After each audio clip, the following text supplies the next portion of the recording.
उत्तराखंड की धामी सरकार युवाओं के लिए पार्लर और सैलून खोलने जा रही है। प्रदेश सरकार ने इसके लिए आदेश जारी कर दिया है। हालांकि सरकार के इस आदेश पर मुख्य विपक्षी दल कांग्रेस ने सवाल खड़े किए हैं।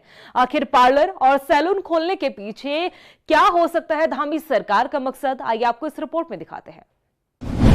उत्तराखंड सरकार खोलेगी पार्लर और सैलून, युवाओं को दी जाएगी ट्रेनिंग, अपना काम शुरू करने के लिए युवा होंगे तैयार।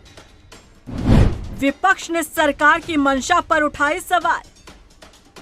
उत्तराखंड में हो रही डेमोग्राफिक चेंज को लेकर धामी सरकार ने एक नया आदेश जारी किया है। प्रदेश की बीजेपी सरकार अब सैलून और पार्लर खोलने जा रही है, जिसके लिए पहले युवाओं को ट्रेनिंग दी जाएगी और फिर अपना काम शुरू करने के लिए युवाओं को तैयार किया जाएगा। हालांकि सरकार के इस आदेश पर मुख्य विपक्षी दल कांग्रेस ने सवाल उठा दिए हैं।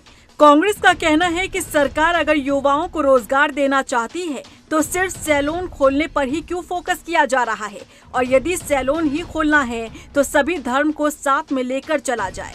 देखिए, भारतीय जनता पार्टी दुनिया भर के नियम बनाती है, योजनाएं लेके आती है, लेकिन धरातल पे कोई योजना नहीं उतरती है। अगर हम योजनाओं की बात करें तो खाली हम सैलून की क्यों बात कर रहे हैं? हम लघु उद्योग को बढ़ावा देने की बात कर सकते हैं, हम मझोले उद्योगों को बढ़ावा देने की बात कर सकते हैं, हम प्रदेश के अंदर जो उद्योग कुटीर उद्योग है उनको बढ़ावा देने की बात कर सकते थे। सभी को साथ लेकर विकास की बात होनी चाहिए ना। इनके तो नेताओं के भी बयान आए हैं कि अगर आप सैलून में जाते हैं तो अपना तौलिया साथ में लेके जाएं। आप सैलून की ट्रेनिंग देने की बात कर रहे हैं। अगर आप सैलून की ट्रेनिंग दे रहे हैं तो सभी को साथ में लेके चलिए, अच्छी बात होगी। वहीं बीजेपी का कहना है कि सरकार ने कहीं भी ऐसा नहीं कहा कि सैलून और पार्लर सिर्फ हिंदू के लिए खोले जाएंगे। कांग्रेस सिर्फ ऐसे बयान देकर माहौल खराब करना चाहती है। अब बताइए, इसमें आदरणीय महेंद्र भट्ट जी ने कितनी सुंदर बात कही कि भाई आज के युग में एक तरफ जहां कोरोना जैसा वायरस निकल रहा, और अगर उन्होंने कहा कि अपना तौलिया लेकर जाएं, उन्होंने भी ये नहीं कहा कि आप किसके यहाँ जा रहे हो, हिंदू के यहाँ जा रहे हो या मुसलमान के यहाँ जा रहे हो। उन्होंने तो स्वच्छता पर ध्यान दिया कि आप अगर अपना तौलिया ले जाएंगे कि निश्चित तौर पर स्वच्छता को बढ़ावा देंगे। इस पे भी अगर कांग्रेस देखती है तो ये उनकी नीयत और नीति पे खोट है। बता दें कि बीजेपी के मौजूदा प्रदेश अध्यक्ष महेंद्र भट्ट जब बद्रीनाथ से विधायक थे, उस समय पर उनका एक सोशल मीडिया पोस्ट खूब वायरल हुआ था, जिसमें उन्होंने समुदाय विशेष को टारगेट करते हुए लिखा था कि बाल कटवाते समय सैलून का चयन सोच समझ कर करें और अपना तौलिया अपने साथ लेकर जाएं।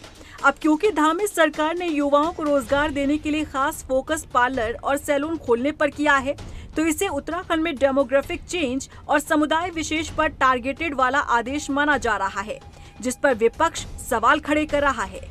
बता दें कि धामी सरकार की योजना है कि नगर निगम में 10 पार्लर और सैलून खोले जाएंगे, वहीं नगर पालिका में 5 और नगर पंचायत में 3 सैलून खोले जाएंगे। इन तमाम पार्लर और सैलून में युवाओं को ट्रेनिंग देकर तैयार किया जाएगा। इन युवाओं की ट्रेनिंग पूरी होने के बाद जब ये अपना व्यवसाय शुरू करेंगे तो इसके लिए राज्य सरकार उन्हें अनुदान देगी और उनकी सहायता करेगी। इसका मकसद ये है कि बाहर से आ रहे तमाम ऐसे लोग जो उत्तराखंड में आकर पार्लर सैलून चला रहे हैं उन पर रोक लगे और जिससे प्रदेश में हो रहे डेमोग्राफिक चेंज को रोकने में मदद मिले। रफ्तार मीडिया के लिए देहरादून से आशीष तिवारी, सुशांत सिंह के साथ ब्यूरो रिपोर्ट।